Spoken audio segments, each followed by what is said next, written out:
Então, pessoal, nós sabemos que quando existe sofrimento, por trás desse sofrimento, existem situações muitas vezes delicadas, assuntos difíceis de serem abordados, mas essa é a minha proposta, né? Se a ideia desse espaço é trabalhar muitas vezes preventivamente, precisamos falar sobre assuntos delicados, como o assunto que eu me proponho a refletir hoje com vocês, que o tema é meu filho, meu objeto? Pois bem, né? Algo também bem comum e é importante que possamos identificar quando isso estiver ocorrendo. Então, de novo, vamos aos exemplos. Eu tenho aqui, né, um par de óculos e como um objeto, eu coloco ele aqui ou eu coloco esses livros aqui, eles não têm vida própria, é óbvio. Se uma outra pessoa não mexer neles, muito provavelmente eu retornarei amanhã e os meus óculos estarão aqui. Tá bem. Eu quero fazer essa relação com a relação que alguns pais ou algumas mães, né, não só na relação entre pais e filhos, mas esse é o meu foco, então vamos lá. A relação que alguns pais e algumas mães acabam estabelecendo com os seus filhos, ou seja, colocando o filho no lugar de objeto.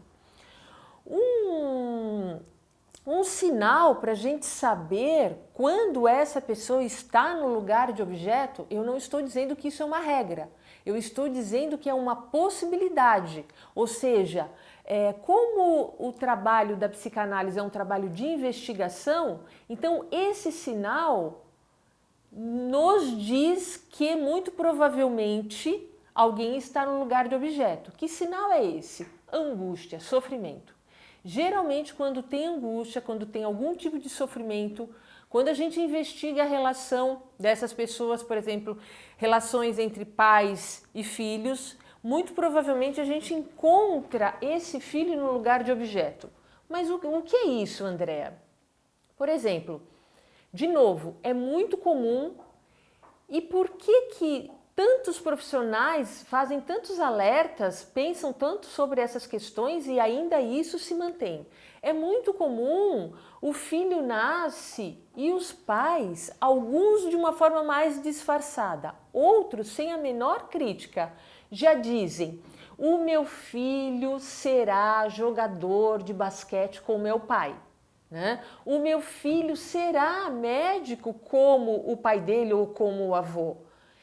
E às vezes a fala não é tão explícita, mas todo o entorno a gente vai observando que existe uma condução para que aquela pessoa se torne pianista.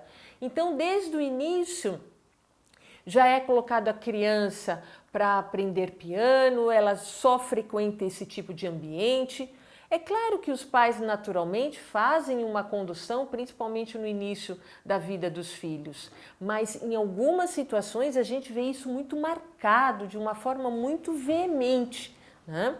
Sem espaço para que a pessoa possa. Porque a pessoa que está no lugar de objeto, ela não confronta, o que é muito importante. É importante sim um filho poder confrontar o seu pai. Eu não estou falando de uma relação de desrespeito, mas algo de poder, um certo confronto, ao invés de a mãe falar pelo filho, então o filho tem uma dificuldade com o pai, ele não consegue sustentar esse confronto, que seria ir ao encontro do pai para discutir, né, opiniões divergentes. O que acontece? Essa mãe ocupa o lugar desse filho e acaba falando por ele.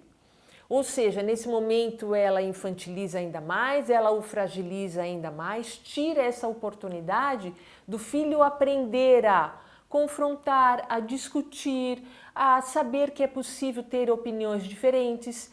Então, observem que geralmente a pessoa que está no lugar de objeto, ela fica como um objeto, ou seja, inanimado, sem ação e muitas vezes sem palavras. Por quê? Quando um sintoma existe, o que nós precisamos, seja ele qual for? Porque geralmente a gente pergunta: fulano, por que você está sentindo isso? Geralmente as pessoas respondem: não sei. Ou seja, sem palavras. E o que nós precisamos, principalmente os profissionais da minha área, no caso os psicanalistas, nós criamos espaços, oportunidades para que a pessoa possa ir falando, colocando palavras, nomeando o seu sofrimento. Com isso, ela vai deixando de ser um objeto e vai se tornando um ser humano, né? Singular. Então vamos ficar bem atentos a esse lugar que muitas vezes colocamos, não só os filhos, mas às vezes o marido ocupa esse lugar, às vezes um funcionário ocupa esse lugar. Então é fácil a gente identificar, é só pensarmos quais são as características de um objeto e observar se essa relação, se essa suposta relação que eu tenho com determinada pessoa tem essas características.